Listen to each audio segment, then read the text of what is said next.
Durante os anos 90, os jornais, rádios e canais de TV informaram com preocupação que o Brasil estava sendo atingido por uma epidemia de crack.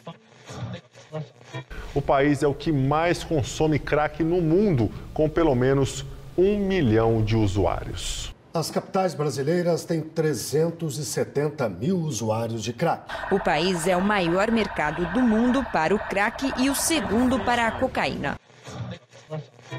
A repercussão ganhou assustadora velocidade e chamou a atenção para as principais áreas metropolitanas do país. O epicentro dessa crise era São Paulo. O método escolhido pela prefeitura e pelo governo do estado para resolver a questão segue sendo o mesmo há 3 décadas.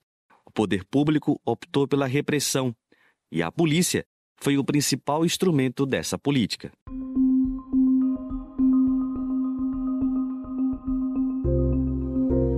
O crack é uma droga avassaladora. Combinação de cocaína com bicarbonato de sódio, ela produz efeitos rápidos, quase instantâneos. A substância é tão prazerosa quanto destruidora. Ela causa um nível de dependência difícil de romper. O usuário precisa repetir a dosagem em intervalos curtos e por isso não pode se distanciar muito de quem o abastece com as substâncias. Aqui no Brasil, o crack encontrou ampla adesão na classe trabalhadora. Reunidos no mesmo perímetro do centro de São Paulo, esse grupo cresceu ao longo de décadas e moldou nas ruas da capital paulista o fluxo, a conhecida Cracolândia. Foi contra essa população que o poder público jogou todas as forças do braço armado do Estado. No lugar da empatia e do acolhimento, a força, a repressão, o encarceramento e a brutalidade. Tudo justificado pela tese da guerra às drogas.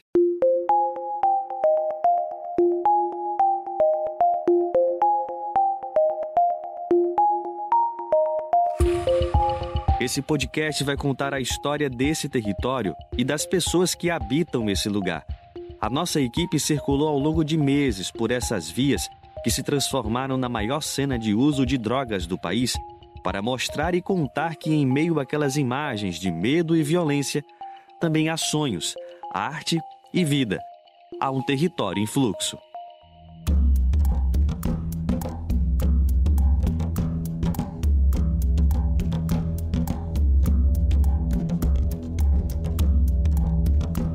A melhor forma de começar a narrar a atuação da polícia no fluxo é ouvindo quem é o alvo dela todos os dias no território.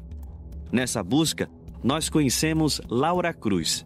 Ela é uma múltipla artista e atua há alguns anos como redutora de danos. Tenho 36 anos de idade, nasci no dia 8 de março de 1988, Dia Internacional da Mulher. Sou arretada assim também por causa de Maria Bonita, que nasceu no mesmo dia que eu, e Hebe Camargo, pisciana. Laura é natural de Interlagos.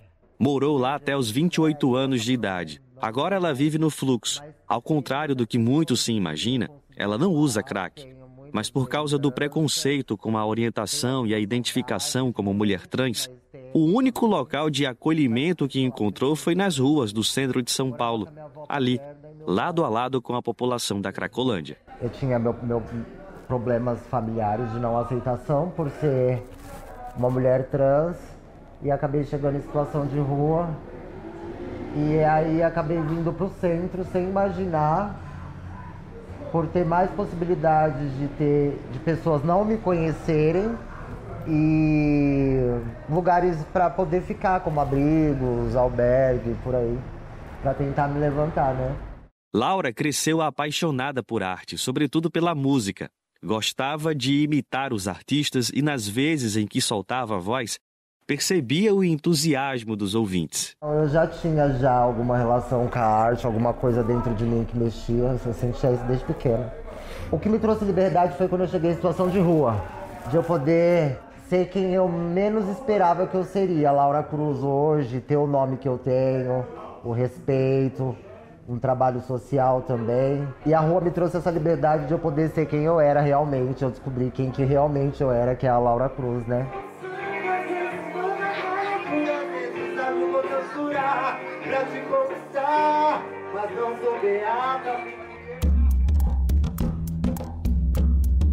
Acontece que a mesma rua que é liberdade também pode ser confinamento. Se por um lado ela encontrou espaço para viver a própria identidade, por outro, também viveu episódios de violência. Eu fui agredida por um GCM aqui no território. Ela estava retirando doações organizadas pelo projeto social Tem Sentimento, quando foi abordada violentamente por um guarda dentro do fluxo. Sem motivo aparente, Laura foi atacada por um agente do Estado e foi totalmente desrespeitada na sua condição de mulher trans. Eu fui agredida na volta, que eu tinha retirado essas doações, e ele acabou quebrando um cacetete no meu quadril e eu acabei aparecendo na televisão do Brasil inteiro com essas imagens, né? Nessa dele me revistar e jogar todas as sacolas que eu tava com as roupas de doações no chão. Eu tinha acabado de passar por ele sem nada na mão. Voltei 5 minutos depois. E as imagens tá aí também, se vocês quiserem seguir lá, procurar no YouTube, vocês acham trans agredida na Cracolândia. Lá mostra todas essas imagens. A televisão do Brasil inteiro me procurou para falar sobre isso. José Maurício, também conhecido como Jogador, tem uma história parecida com a de Laura. Eu estou aqui na região desde 2018 a 2019. Ele nasceu no Paraná. O apelido não vem do acaso. Jogador atuou profissionalmente em clubes consolidados no Brasil e no exterior. Ao longo de 15 anos de carreira, teve passagens pelo Avaí e pelo Londrina, até que desembarcou em São Paulo para jogar pelo Palmeiras. Em 2017, ele trabalhava na cidade de Cajamar. Mas com a cassação da então prefeita Paula Ribas, muitos funcionários terceirizados foram demitidos. Jogador estava na lista. Eu estava separado, minha esposa ficou com a casa na época. Eu morava num condomínio fechado, chamado Parque dos IPs, lá no Polvilho. Eu e o William, que é o professor de Zumba. Só que depois de 5 meses eu não tinha mais dinheiro, eu acabei vindo pra rua, estava na adicção da droga. Para ter o mínimo de dignidade, Jogador contou com um apoio de coletivos como Teto, Trampo e Tratamento, o TTT, que o acolheu ofertando banhos e refeições. Estar nas ruas não foi uma opção de Jogador, assim como não é para muitos que vivem no fluxo. As histórias de vida de quem circula pelo território, já quase invisíveis, se apagam quando a polícia entra em cena. Hoje em dia não existe mais confronto de usuário com polícia. Existe a covardia da polícia para com o usuário. E outra, 60% a 70% da covardia que existe na Cracolândia não vem por culpa dos usuários, não. Vem por culpa da polícia. Se você falar um A torto para eles, uma coisa que eles não gostam... Esses dias atrás me enquadraram, eu não lembro o que eu falei para ele, o cara falou, cara, se você falar mais um A, eu vou tirar toda a raiva que eu tô em cima de você, vou te encher de porrada. É dessa forma que eles tratam as pessoas.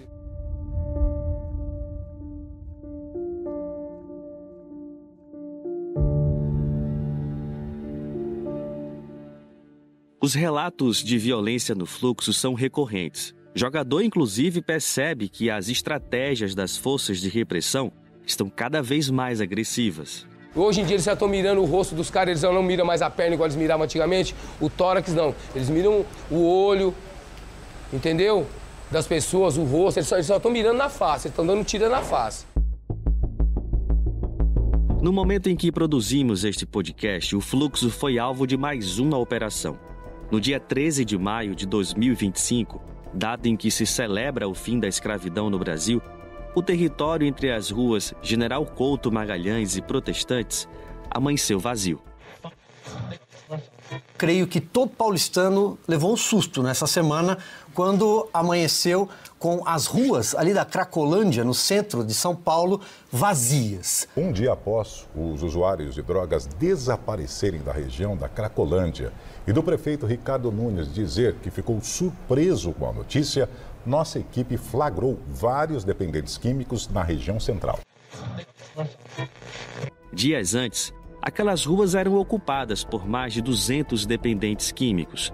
O que poderia ser uma feliz coincidência com a data da abolição, na prática foi apenas mais um episódio da repressão à Cracolândia. Após a operação, alguns coletivos como o Tem Sentimento e o Teatro Container receberam ameaças de despejos. O prefeito da cidade, Ricardo Nunes, do MDB, disse que estava surpreso com o esvaziamento do território. O governador do estado, Tarcísio de Freitas, do Republicanos, falou em uma entrevista de rádio que a Cracolândia iria acabar e que ele faria a partir dali o que nunca antes ninguém teve coragem de fazer. Cracolândia vai acabar. Quando a gente começou o governo, eram 2.000 pessoas na Cracolândia todos os dias. Hoje de manhã, 53 pessoas. A fala de Tarcísio, porém, é muito semelhante ao que outros governadores e prefeitos já falaram. A Cracolândia vai desaparecer. A Cracolândia vai acabar. São Paulo não vai ter mais Cracolândia. O que aconteceu naquele 13 de maio foi apenas uma ação de repressão e criminalização da Cracolândia. Coletivos de direitos humanos que atuam no território denunciaram que a população saiu da rua protestantes, mas apareceu em outros lugares, em micro-cracolândias, sob ameaças, torturas e outras violências. A Craco seguiu a sua histórica tendência, a de se dispersar pela cidade após ações policiais, que na prática tem efeito passageiro e pouco resolutivo.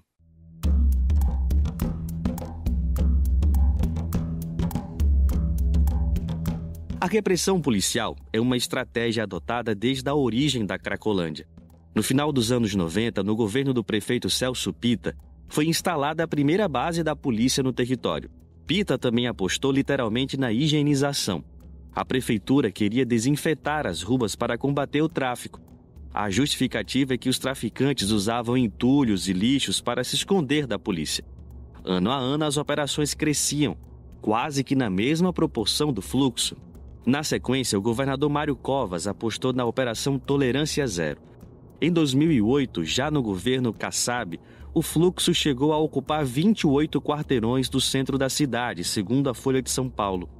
Até que em 2012, veio a chamada Operação Dor e Sofrimento, um marco na violência policial que inspirou regulações e controles sobre a entrada da polícia no território. Mesmo assim, as operações seguem sendo a principal política para lidar com a Craco, mas nenhuma delas resolveu o problema.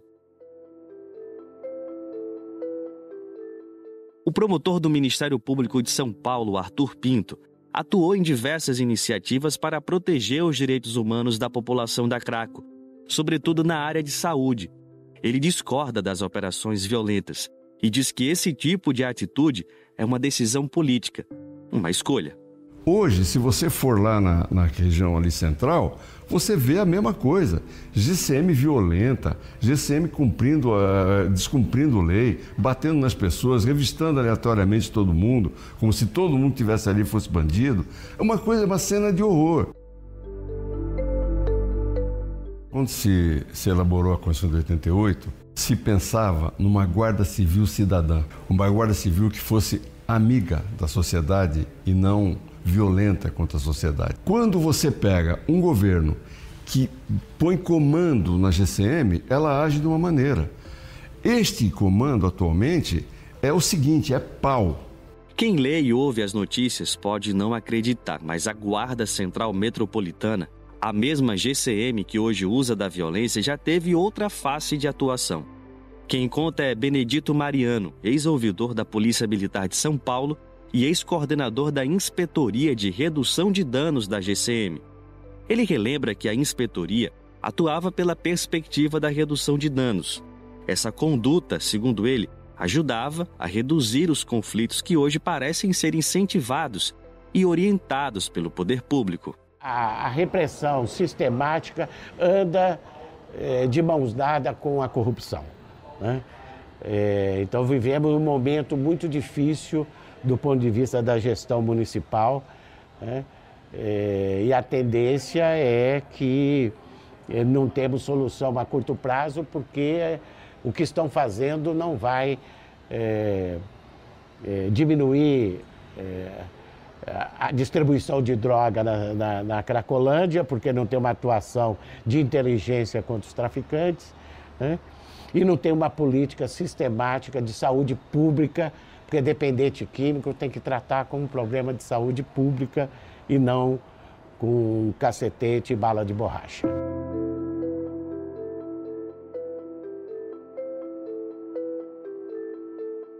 Se a repressão não soluciona os problemas, qual deve ser o caminho adotado? O promotor Arthur Pinto aponta uma estratégia mais humanizada. É um ambiente conflagrado. Nesse ambiente conflagrado, muito difícil saúde e assistência entrarem. Muito. Então, primeiro, distensionar o ambiente. Distensionar. Começar a verificar a situação de cada uma daquelas pessoas. Quem tenta construir um caminho mais lúdico e acolhedor é Rô França. Ela é psicóloga e atua como educadora social no Fluxo por meio do projeto UFA, Unidade de Formação Artística. Ela acredita que a arte é um indutor de transformação social e o começo desse trabalho no território é despertar a sensibilidade e a consciência histórica daquelas pessoas. Eu acho que é fundamental no processo de redução de danos, né? Fazer resgate de humanidade, resgate de memória, resgate de beleza, resgate de lucidez, quando é retratado como pessoas que não estão lúcidas, né? Então eu acho que é fundamental na redução de danos esse resgate de memória, principalmente.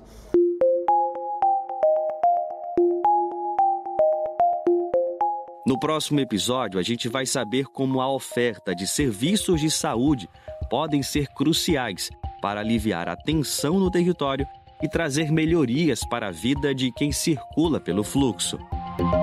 O Território em Fluxo é uma realização do CPMídias e do Brasil de Fato, viabilizada por meio de emenda parlamentar do deputado estadual Eduardo Suplicy, com realização da Secretaria de Cultura, Economia e Indústrias Criativas do Governo do Estado de São Paulo. A locução e a roteirização são minhas, Afonso Bezerra. A edição é de Camila Salmásio. A produção executiva é de Camila Guiar, Tatiana Solimeu e Cibele Lima. A direção é de Yolanda Depsol. Reportagem de Gabriela Moncal e Beatriz Draghi Ramos. Técnica de áudio Lua Gattinoni. A identidade visual e motion é de Marco Antônio Vieira. Nesse episódio você ouviu áudios da TV Gazeta, TV Brasil, Revista Oeste, canal Qual é a Bronca e Agência France Press, AFP. No Brasil de Fato, a coordenação de áudio e vídeo é de Monize Ravena, a comunicação e marketing de Carolina Apple, Bruno Amorim, Igor Dutra e Jéssica Antunes. A direção executiva é de Nina Fidelis.